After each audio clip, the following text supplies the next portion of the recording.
safe, reliable, free, and honest support. Qualities you cannot find online. Until now. Introducing the next generation of online technology support. What technology malfunctions are troubling you?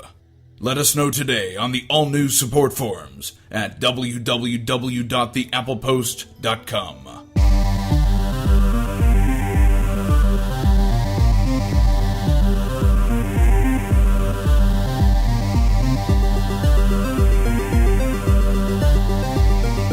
Welcome to Geek Cross, the podcast where faith and culture intersect. I'm your host, Maegan Yoder. And on each episode, we look at a topic related to pop culture or geekdom and have conversations that use science fiction, fantasy, movies, gaming, or comic books as a jumping off point to talk about the deeper issues and to wrestle with the big questions of life. Today, I'm really pleased to have a special guest here on Geek Cross. Here at the Yoder house, we refer to her as the Mother of Dragons. It's my Khaleesi, my wife, Maegan Yoder. Welcome, Maegan. Hi, Jeremy. Maegan, why don't you say a few things about who you are and what you do other than being married to me? Okay, well, right now the big consuming thing in my life is I'm in nursing school. So that pretty much takes most of my hours. I'm either studying or trying to sleep, in addition to taking care of our girls, who we refer to as the dragons for pretty good reason. But another big thing is I'm also a huge geek, and always have been. So what are the kind of geeky things that you love? Well, it started when I was 4. I started reading early, and my parents gave me this complete set of Grimm's fairy tales. And I really don't think my parents had any idea how twisted these fairy tales really are. And really, I don't think had any idea what I was reading. But honestly, I read that book to tatters. And I still have it, actually. But it definitely instilled in me a huge love of the fantastical world. Now that you're an adult, what are some of the geeky things that you love? Oh, there's a lot of them. I love Game of Thrones, books and the show. I'm a huge apologist for the show as well, which has been needed this past season. So yeah, I really love that. That's where we got the term Mother of Dragons from, and anybody out there who's met our daughters will understand that term.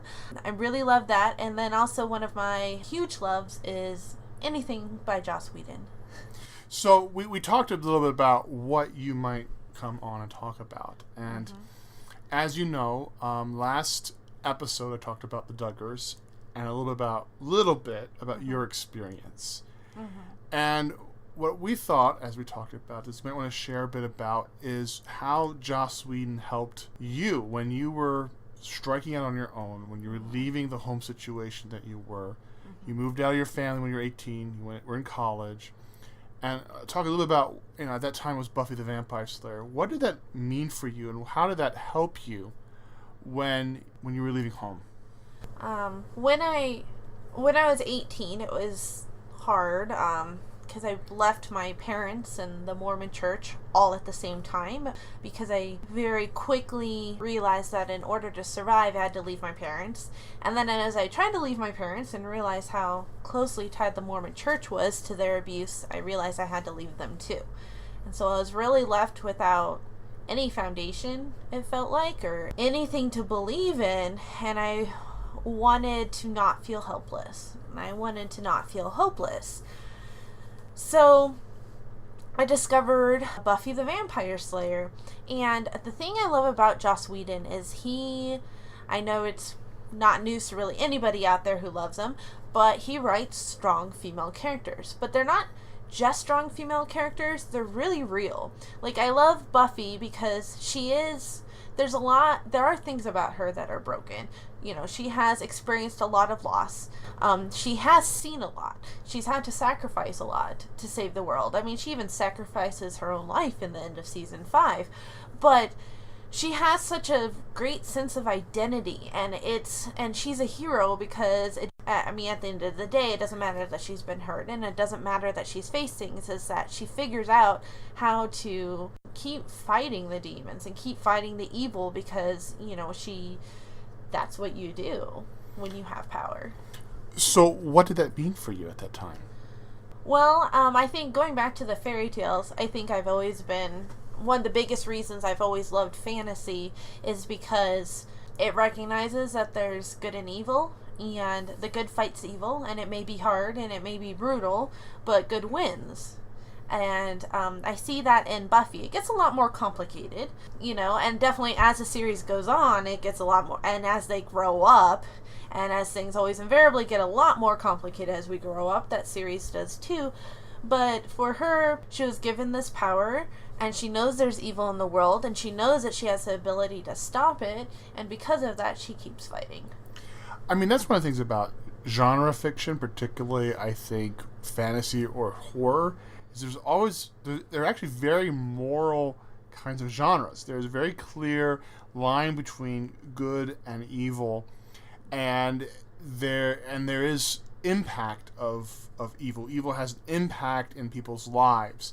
Whether or not is how Frodo in Lord of the Rings continues to be impacted and affected by the ring, even though he overcomes it. And in Buffy the Vampire Slayer, how being a Slayer has a cost in her own life, in Buffy's life, and her ability to live normal. There's a cost to these things, correct? Yes. There definitely is. I mean, I think one of the theories about why Buffy lived much longer than a lot of the Slayers did is because she has a close group of friends. And the Scoobies. And the Scoobies, help her out a great deal and are definitely a big part of the reason why she lives as long as she did and why she was even brought back from the dead. But I think my favorite season of Buffy is season 5. I love this season. I love Dawn. I love the addition of Dawn because I thought it... What happens in season 5, real quick? All right. Well, in season 5, we meet Dawn, who is Buffy's younger sister. Now, Buffy has never had a younger sister before, and this is entirely new. And what we find out is that Dawn is this very ancient mystical key, and that these monks placed this key in Buffy's safekeeping, and they wanted to make sure that Buffy would protect it with her life, and so they went back and manipulated her memories and used her blood, because blood is vital, it's the life force, to create a sister. And so I feel like that season really looks at what makes family, because in a lot of ways, Dawn was just placed there, but Buffy still feels about her and loves her as much as, even if she hadn't been manipulated by the monks. I mean, she really does love her as a sister. So, meanwhile, we have Glory, who's a god who loves designer clothes and fancy high heels. But anyway, Glory is searching for this key. Glory's kind of crazy. She morphs into this guy, Ben. She morphs back, and she's always on the verge of just completely losing it. And another part that happens in the season is that Buffy's mom dies. And this is probably one of the best episodes of television I've seen. Because Buffy has seen so much death throughout the series, but Buffy's mom does not die from something mystical, which is what Buffy's used to. She dies from a brain aneurysm, and it's something that Buffy can't fight, and it's something that Buffy can't bring back. And that episode, it's completely silent, there's no music, and you really get to see Buffy's reaction, her friend's reaction, how they have to deal with it. So between the fact she's had years of slaying, she's had the fact that Buffy has had to give up the love of her life, which is Angel. I don't understand that, but that's a whole other story. Her mom dying, everything. Buffy is tired by the end of this season. I mean, you really see the toll. And then at the end of the season 2, she's faced with having to the fact that her sister might die. And she basically decides, this is it. If I can't save Dawn, I'm not doing it. She tells Giles, if I don't save Dawn, I don't want to do this anymore. And then the season finale, you see Buffy realize that Dawn doesn't have to die, that her blood would stop the opening to this portal too. And it's such a beautiful moment. I cry every time, and I don't cry in things. And you see this look of relief and almost joy on her face when she realizes she could save the world and end it and not have to pay this painful price that she keeps having to pay as a Slayer. So what about this storyline and this season do you love so much? Why is this your favorite? This is pretty grim stuff, really. Oh, it is. It's hard to watch her die there to save the world, and it's hard to watch everybody's reaction to it, too. But Joss Whedon thought this was going to be the end of his series, so I think that's a pretty powerful statement, where I feel like he really acknowledged the cost that she had with having the gift of being a Slayer, with having to constantly fight evil all the time, and with all the intense personal loss that happened in her life. And I don't feel like she was broken by it. You know, he allowed her to be tired, he allowed her to not want to do it anymore, and then he allowed her an out by still being heroic. I mean, she still saved the world by dying, but it was also a release for her, and I just really found that fascinating. I guess I'm trying to ask is, why did it connect with you so much? Like, this storyline? Because when you feel like you have to fight demons all the time, you get tired. Mm-hmm. And I don't feel like we have a lot of narratives that acknowledge that. You get tired. Okay. One of the things that you've mentioned a couple of times that you really appreciated or you like about it is this theme of family and the Scoobies and sort of found substitute family. Mm-hmm. Talk a little bit about that. Well, that's something that has meant a lot for me in my life. I mean, as you said, I left my parents and everything there. And so for me, I have family with my in-laws for sure. And there's a lot of way that's a traditional sense of the family. I mean, there's divorce and other things in there, but you know, and that's very much a very traditional sense. But for me, I don't really have a traditional family anymore on my side. So this idea of finding people who you can love and trust the way that you typically expect you would a family, and being there for them through hard times and having them be there for you for the hard times, and then even as a parent, like having these people being important enough to you that they can, it's not just that they're investing in the relationship with you, that they're investing in your children, and realizing like we have these wonderful friends who I love dearly, and you know, and they realize that, you know, my daughters don't have grandparents on my side and have offered to take on that role, and I truly believe these people couldn't love my daughters more if they actually shared, you know, DNA and blood with them. Right, so the phrase, you know, blood is thicker than water is... I don't believe that. No, I don't believe that either. I mean, for me, it's been interesting is I have continued a relationship with my parents. Mm-hmm. My parents are divorced, so we've got fun stuff there. Oh, yeah, really fun. But found family has been really important to me as well. These are people that are like family, even though you don't share any genetics with it. And I think that's a theme you see in a lot of Joss Whedon's. You know, right now I'm watching the most recent episodes on Netflix of Agents of S.H.I.E.L.D., where, again, it's a kind of family unit. It's something that comes out over and over and over in Joss's work. Yeah.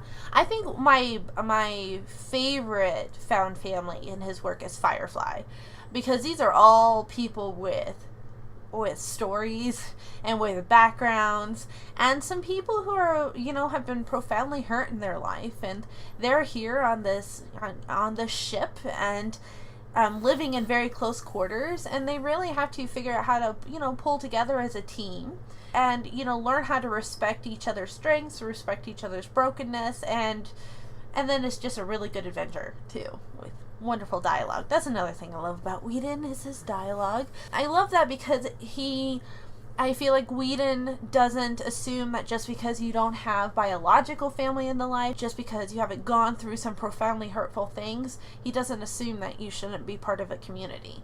But he also acknowledges that being part of a community is a give and take, and that there are rules that you do have to respect with each other. And I like that a lot. Okay. So let's talk a little bit about the feminist aspects to Buffy. When you and I met, you were Mormon. You were very Mormon. Love how you have to like spit that out there. Unsuccessfully tried to convert me to Mormonism. Oh, that's a horrible story. Memory serves. And you'd had no experience really at all with feminism. So what was it about Buffy that introduced you to feminism and also empowered you to sort of walk away from some of the beliefs that you'd had sort of growing up? I think the main thing is that Buffy always knew her own mind, and that really appealed to me.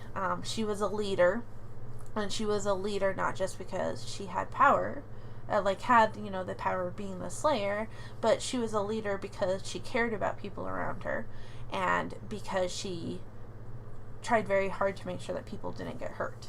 And I appreciated, I liked that. I liked that she had the strength to stand up and declare things were wrong, and then had the strength to fight for change, fight literal demons.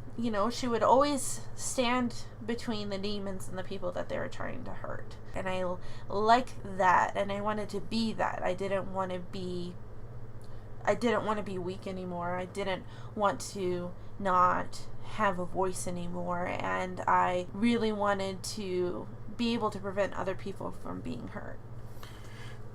Do you feel like that Buffy gave you a kind of role model of something to aspire to, even though you didn't have sort of real life role models about what it meant to be a woman and an empowered woman?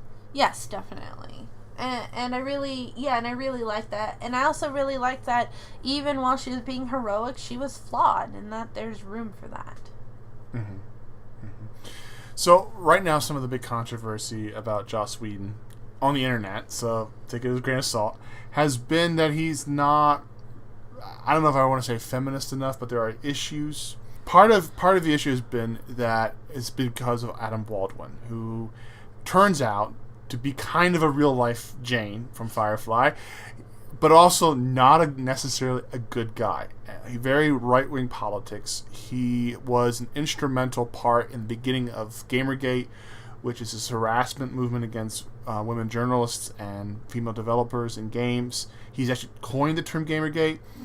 And so there's been some question about what does Joss think about it. And Joss has talked about in interviews that ultimately Adam Baldwin is a good guy. And that's been kind of hard for some people to do. And so out of that, and also the fact that Whedon was recently harassed off of Twitter, or that's what people perceived happened, there's been some complaints that Buffy, in particular, has got issues. Cordelia being, I guess the word is slut-shamed often. What do you mean Cordelia was slut-shamed, though? Well, if we want to remember, Cordelia was a pretty awful person when we first met her in Buffy. She was, and the great thing is, we actually see a story arc with Cordelia where she goes from being a person who is deliberately shallow and vapid and hurtful to somebody who actually becomes the true heart of the group, an angel. Well, I was thinking in terms of Xander. The way that Xander treats her, and then the show doesn't ever really sort of punish Xander for how he treats her. There's some of it. I like to believe that humans are more than just their political leanings. We live in southeastern Colorado, which is a very conservative, very red part of the country. And, I regularly am around a lot of people who believe very different political things than I do. I do not, however, necessarily, while I sometimes want to pull my hair out at some of the viewpoints that they have, I definitely don't believe that makes them bad people, and there's relationships I have with certain people with political views that I never would have expected, but something, I think there's value in interacting with people who have different opinions than you and having to listen to that too. So, it's totally possible that Adam Baldwin is a decent person. We don't know what his personal relationship with Joss Whedon is, but I think it's also extremely unfair to blame Joss Whedon for the fact that some of his friends may have views that he doesn't. I think Adam Baldwin should be held accountable for the viewpoints that he has, and I think Joss Whedon should be held accountable for the viewpoints that Joss has. So I definitely don't understand blaming somebody because they associate with somebody with a different viewpoint. I don't think that's okay. I don't think this is the first time that Joss Whedon's been accused of not being feminist enough. But I think it's a little more complicated. One of the big points, Joss Whedon, he got called a misogynist by several people in the press for Dollhouse. Well, that was a really difficult show. Dollhouse was really edgy, I thought, and really pushed it. I mean, I understood what he was trying to do, but it was really a really uncomfortable show. It was a very uncomfortable show, and I admit I'm still uncomfortable watching it, but I think he's doing, in some similar ways, what Martin does with Game of Thrones. I don't think it makes you unfeminist to present situations where women are being exploited and where women are being hurt, because let's be very honest, it's what happens in our society all the time. We do have a rape culture in the US. I'm raising 2 daughters. Do you know how often I hear the term boys will be boys? And how... Really? I mean, people say that to you? Oh yeah, people have said boys will be boys, and it makes me want to... Yeah, it makes me want to say a lot of very bad words.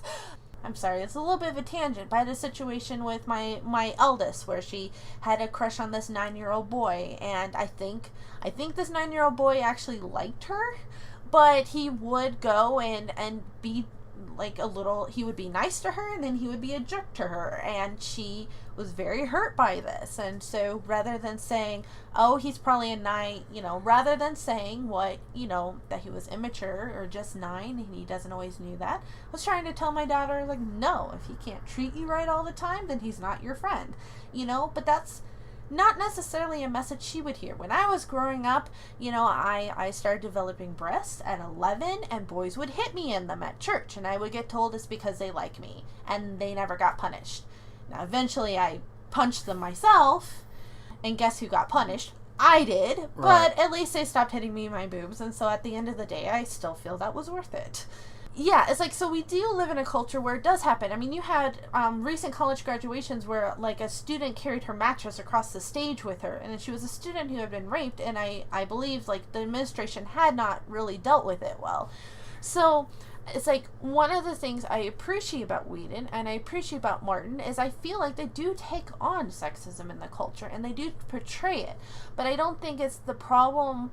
Personally, I don't find a problem in the fact that they portray it, as like what I want to see is what the female characters do with it and how they rise above it.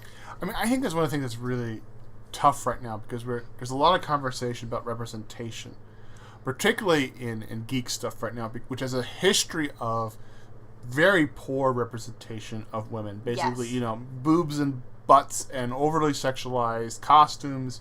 Yes. And often, especially in video games, like rape being a major plot point. Which raping a plot point in video games I do think is a huge problem. But we even start kids out on that early. I mean, look at Mario. Princess Peach has to be rescued all the time. That stupid princess can't do a single thing for herself. Yeah, we had a conversation. There's some context here. We had a conversation recently with our oldest daughter. Yeah. She's been playing Mario World 2, and... There's no female characters for her to choose to play. What we like about the game is that there's a lot of puzzle solving, and she's working away, figuring things out, and that's been really good for her. Learning to fail and make mistakes and try again has been very important for us, to her. She's very type A and perfectionist. Yes, like her mother. But she started talking about how Princess Peach always need to be rescued, and princesses always need to be rescued. And so that's been a kind of a difficult conversation. And I was so disappointed when she did this, because I've tried to surround her with so many princesses who don't need to be rescued all the time. I found this great junior novel called Princess in Black, where Princess Magnolia dresses up in black and goes and fights monsters in the kingdom. So, like, I found all this stuff, and I've tried to surround her with all of this, and then at the dinner table, it comes out, princesses always need to be rescued, and I felt like a huge failure as a parent. So, thank you, Nintendo, for that. So Buffy is an alternative to that. But what I was trying to get back to my question about is so there's a lot of question about representation right now and horrible things that happen to women, and yet Whedon allows bad things to happen to women. Martin allows very bad things to happen to women. Martin allows very bad things to happen to everybody, though. That is true. I mean, that honestly. is true, but there's been a lot of outcry regarding the rape of Sansa. There's been, I don't know, outcry or just overwhelming sort of disgust of what Stannis did to his daughter. So, how do we tell stories? I mean, should we tell stories like that? Is it part of what makes it different to do that than just being basic, sort of your normal run-of-the-mill, exploitative kind of stuff that usually happens? Okay, I think why I am there's a couple parts to it. I mean, I can't have a really hard time with sexual violence or violence against women and stuff. I mean, you know this personally. I've had to make choices about what I watch because that type of stuff is very upsetting and can be triggering. It's triggering, yes. And can be very triggering to me. On the other hand, if it is handled in a more of a sensitive manner, it's not so much enjoy, but I find some strength in those storylines because I have abuse in my past. And so there's that fine line between triggering and being able to kind of find myself in these stories of that happening to somebody and seeing what they do with it and how they rise above it. I mean, I'm interested in stories of survivors, not stories of victims. And I think that's a big part of it. I don't think Whedon or Martin, when it comes to their female characters, I don't believe they write victims. I believe they write survivors. Mm-hmm. And I think that's a big part of that. I also think that I'm more willing to give them the space to see how that story is going to play out because I read a lot about what goes into their process, about what their viewpoint, and I trust that the end game is, I trust in what they want their end game to be. I mean, one of the things I've heard is that Martin actually is a pacifist. Yes. And so, one of the things that's been interesting, in my last podcast episode, mm-hmm. I quoted extensively from your sermon that you did a number of years ago about the cry of Tamar, or Tamar, in 2 Samuel. Yes. And here's a horrible story. Yes. This is a story where somebody's victimized and has no voice. Yes, and I think it's a story we tend to forget is in the Bible. It is a story we tend to forget in the Bible. There's a lot of stories we tend to forget. Yeah. And, I described it as a Game of Thrones-esque story. Yeah. Just thinking about what Stannis had just done to his daughter, to Shireen. And so, what is the place for stories? What do you think the point is? Because some people are saying, I've said, oh, I'm so glad I don't watch this because look how horrible this is. Why would I subject myself to it? What's the difference there? Okay, for one, I think you don't have any right to complain about something until you've actually watched it. That's a whole other rant. But, pulp culture, it's like, I love pulp culture. I love the interaction between culture and pulp culture. But if you're going to act like you're above it, then I'm sorry you don't. And you're not going to partake of it, then I'm sorry you don't get to comment on it. So, that aside. But the thing is with Martin, I think Martin has a very good grasp on what actually happened in medieval history. He has been on the record more than once, most recently in an Entertainment Weekly interview that he did last week, which I greatly appreciated, where he said that he, in Game of Thrones, did not want to present a Disney-fied version of the Middle Ages, where he says you have prince and princesses and knights, and you don't ever question the roles that they're in, the social stratification, or what these people in power do to stay in power. And there's an excellent blog called History Behind Game of Thrones, which I highly recommend people follow on Facebook and people read. This woman who writes it is very, very good. But she points out, and Martin points out, is that rape, and you can even go back to the Bible here, rape has always been part of warfare. And Martin does a not so subtle jab against Tolkien, is that we tend to want to clean up our history. We tend to want to present war like it's a simple thing of good against evil and ignore what people did to dominate and to conquer cultures, and a big part of that was rape.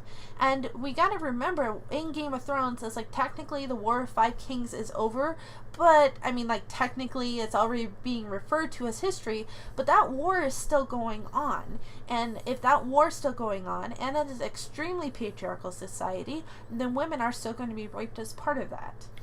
Westeros is this kind of place where the powerful at the top of society are taking advantage of those who are powerless and those who are at the bottom. Yes. And I think you and I have talked about the Tamar story, and that's kind of a similar situation there. Yes. And I think in some ways there has to be a place to tell, when you tell stories of ultimately that are about sort of hope. Yeah. You first have to get to the point that things are so bad. Yes. Daenerys talks about the fact there's a wheel where it's all the noble families and one's on top and then the other's on top. And she says she doesn't want to go in and, overtake the wheel. She wants to go in and break the wheel. And that's one thing that, and when you look at Westeros, you have the fact that the Lannisters are on top. And now you have other houses rising. You have the fact that Bolton's rising, and Bolton... I'll sound not like a pacifist self here. I think House Bolton just needs to be wiped off the face of Westeros for the good of all humanity there. But it's like, it is a pretty desperate situation where you have people in power doing terrible things, and doing terrible things to people who they perceive as being weaker than them. And I think you have that hope coming in Daenerys, but also it's like, I don't think this is going to break Sansa. I think anybody you marry to Ramsay Bolton, this was going to happen to. It happens in the book, actually, to a different character, and I think there wasn't that outcry because people weren't as attached. Terrible things happen in Westeros all the time, but it's interesting which characters actually get it. When the outcry happens is when people feel emotionally attached to somebody. People don't do the outcry over all the brutalities that are happening. It's only if they were, like I saw a thing where it said, like a building can be blown up in a movie and 5,000 people die, and because you don't know those people, it's not awful. But, a dog that in the movie gets hit, and that's the most terrible thing you've ever seen. And I think that's what Game of Thrones is bringing out, is like, it's an extremely brutal world, but people tend to ignore the brutalities, until it happens to a character that we care about. But it's not, for me, in Westeros, it's not the fact that bad things happen, it's what Martin's going to do with them. And you keep seeing that hope coming from the east. And Daenerys, she's the mother dragon and the breaker of chains, and she's going to come and make things different. Daenerys is the hope of that ruler who is able to balance justice and mercy and is able to lead well in the midst of all these other people who desire power that are poor leaders, that have some sort of flaw and some inability to truly lead. Yeah, and you really see her trying to figure that out. Like, being pushed toward ruthlessness, to have that example of her father being held before her and knowing that she doesn't want to do that, and wanting to balance the justice and mercy. And you see her struggling with that. Now, I do hope that Martin wraps it up a little bit, and you see a little more of her being a queen and, less of it kind of felt like a little bit of wheel spinning going on in book 5. But I appreciate that about her, that she's really trying to grapple with this and really trying to figure out how to be queen and not to be a ruler like the other rulers in Westeros. And also, in Westeros, this will be the first time that there is a queen on the throne, because it's always been under a king. So this will be the first time that they have a female ruler. And so I think there's a huge upset going on there too. Going back to Whedon, Dollhouse is very controversial. For people who don't know what the plot is that we see Echo, and this dollhouse is full of very beautiful young people they've had their memories wiped, they've had everything wiped that you would think makes a person, and then they have these personalities dumped onto them and are rented out as pretty much very high-class prostitutes. And it's a very problematic system, but, Whedon is somebody who recognizes exploitation of people, he recognizes exploitation of women, and how much is happening at the corporate structure. So how do you tell stories about people who are exploited without yourself not being exploitive? I think that's a very fine line, and I don't necessarily think that Whedon and Martin have done it perfectly, but I believe that they really are trying to tell very honest stories. I think they are trying to be very honest about power structures and what they do to people, and I really think that both of them too are trying to show, you have the structures, but the story itself is really about the people at the center of it who are being victimized and what they do with that, and how they survive that. Why does that kind of story appeal to you? Because I think ultimately, in some ways, I I feel like a pessimist about the world sometimes. I feel like people are terrible and people do horrible things all the time, and the people who aren't doing horrible things often look away from the horrible things being done. And I feel like Joss Whedon and Martin really try to grapple with some of that sometimes, and they try to grapple with it, and I feel like they do try to grapple with it honestly and portray that. So let's talk about, why is storytelling empowering then? Why do stories matter? They're almost therapeutic. They're a safe place to work things out for yourself. You can find people that you want to emulate in there. You can find stories of strength. You can find ways of going, wow, I really don't want to be like that. And I think especially like fantasy or something like that, I mean, it softens some of it because, vampires and demons don't exist in real life. It's indirect. Yeah, it's indirect. And because of that indirectness, like, for example, Maleficent, the movie that came out recently with Angelina Jolie, Maleficent's wings being cut off by King Stefan was definitely a rape metaphor. But because it wasn't actually rape, but you saw her that deeply violated, it was a safe place to explore that. Mm-hmm. Like, it softens it some. It allows enough distance that you can kind of come in and you can play with ideas and you can watch the characters and you can see it and then maybe come out of it with something more for yourself. There's some cathartic release, some working through things in an indirect way while you're listening to the story. Yes. And also reading Game of Thrones and seeing what happens to the Starks, I really don't feel like my own life is that bad at all. No. I mean, the joke is, people want to go to Hogwarts, people want to go to Middle-earth. Nobody wants to go to Westeros. No, nobody wants to go to Westeros. Well, Meg, this has been really interesting. Is there anything else you'd like to talk about? I think the big thing is that people really need to give storytellers a place to tell the stories. It's like we tend to want to jump on one or two incidents in somebody's story and try to use that to define the storyteller or to define what their point, or define like what they must believe. And I mean, I hope that Martin lives to see his end game. But I think sometimes you need, or a very good example in Joss Whedon. There's a very controversial storyline where Spike attempts to rape Buffy in season 6, and she fights him off and then tells him, that's why I could never love you, because you would do something like this. And it's pretty controversial because, well, you don't see Spike what Spike did was wrong. It was very wrong. You don't see him get staked for it. He probably should have been. There's not like this big retribution. But what it does to him, because Whedon never forgets that vampires are demons and they are soulless and that there are limitations from that.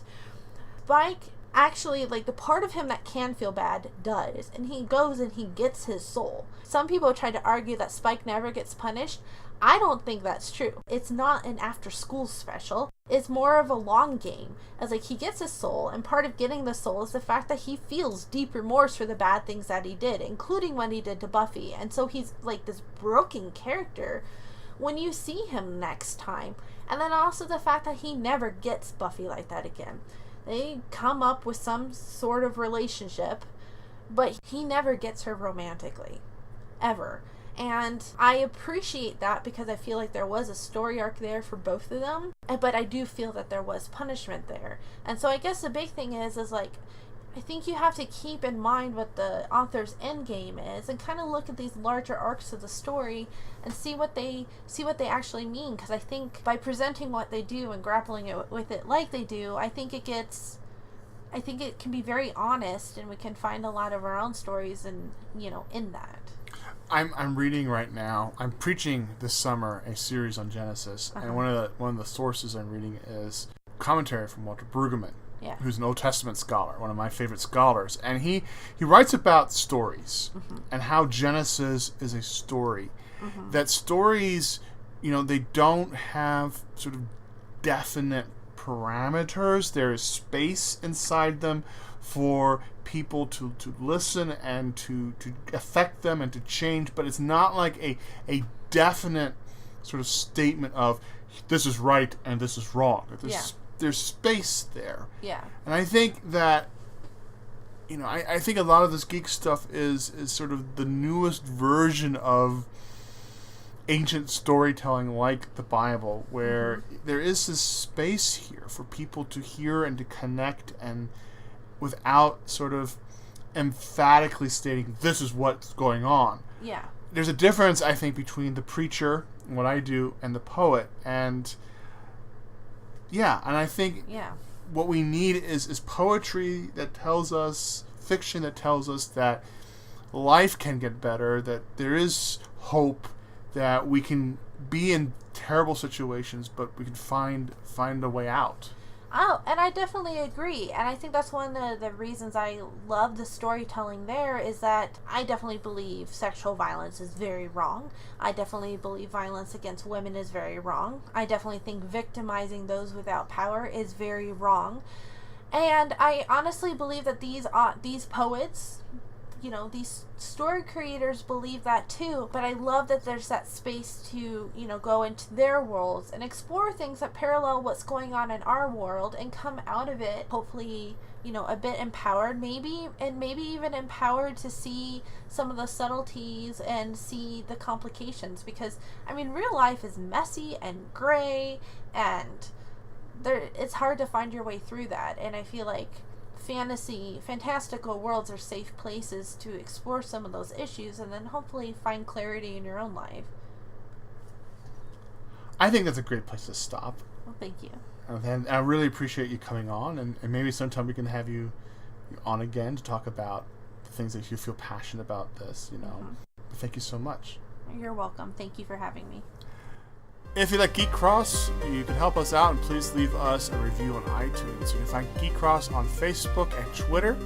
Our Twitter handle is @GeekCrossShow. You can email us at geekcrossshow@gmail.com. Geek Cross is a McLearan production. My name is Jeremy Yoder. Thanks for listening.